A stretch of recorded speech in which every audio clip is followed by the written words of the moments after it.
If we don't change what we believe, we can change our behavior, but nothing will change. When we change our belief, everything will change. But I'm not here to tell you what to believe. I can take it through as a process of uncovering what's holding you back, which is always a belief.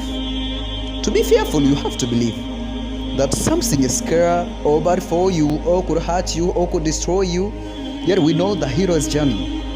How many of you have something that happened in your life years ago that was so brutal that you will never want to go through it again? You will never want anybody you care about to go through it.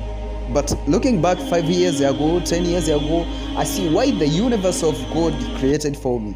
I'm stronger, I care more, I'm smarter. Thank God it happened. So I offer you something to consider to start the day. What if life was always happening for you and never to you? What if that was something phrase? What if it was the deepest truth in your destiny, in your soul, that everything that happened has happened for the reason and purpose, and that it saves you, but it is your job to find how it saves us? What would happen if everything in your life was happening for you, even the things you thought were happening to you? When you begin to recognize that life becomes filled with a sense of guidance and faith and purpose, and you start to realize that problems are really gift because they call you to grow in a way that you wouldn't have without them.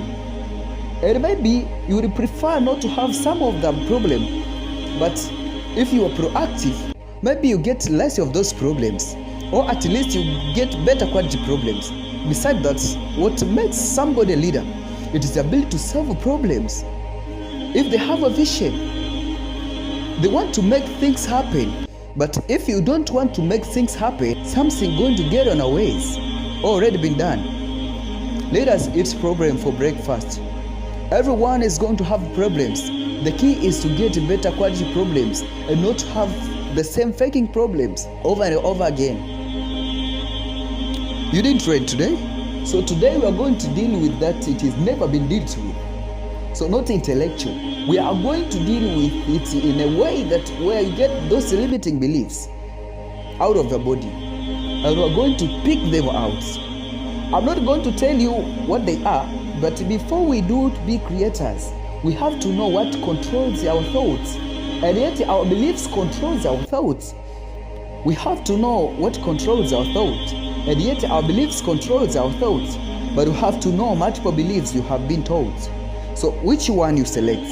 I want to show you how that happened so you can be a creator, not the manager. Because I want you to think about this. The first thing determines which one you pick is the state you are in. If you don't manage your state, it is going to be hard you.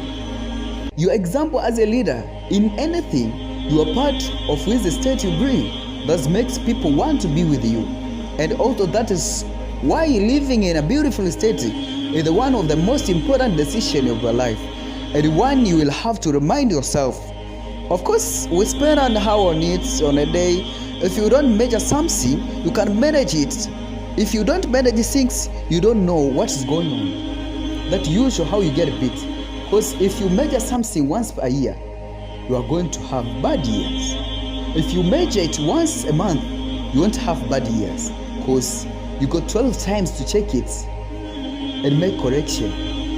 There are things out of you that don't influence invisible forces that not like, oh, I should feel like the effect of the things. Invisible forces